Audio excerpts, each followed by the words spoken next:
Hi, I'm Paul Battaglia, and this is section 10.5, rotation of conics. You know, at first glance, you'd be actually surprised to see that maybe there are a lot of teachers you know who've actually never taught this section before, so it could be a little bit intimidating.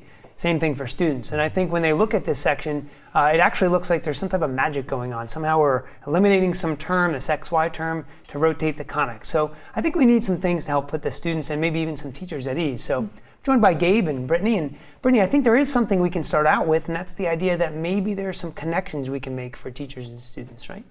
Yep. So going back to 10.1 is where I take my students and I say we needed the knowledge of trig because we wanted to define a line by an angle. Right. Now. Okay. And so again, we're going to be using angles in this section. Okay. And so we're going to have to pull from our knowledge of trigonometry again. And this time we're going to be using cotangent of the double angle. Right. Okay.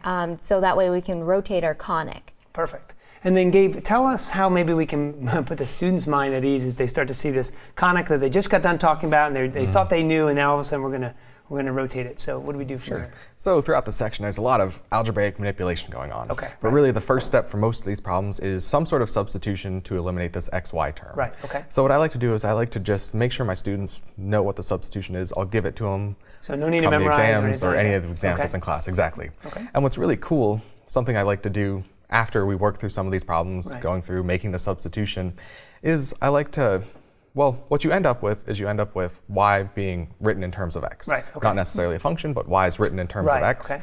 And from here, what we can do is we can use our calculators or we can use a graphing Sure, utility okay. to go ahead and graph these equations. And what students get to see is, well, it's these conics that they've already studied, Right. just rotated exactly how we'd expect them to be. Perfect. Perfect. I hope these tips have been helpful for you and you find much success in section 10.5.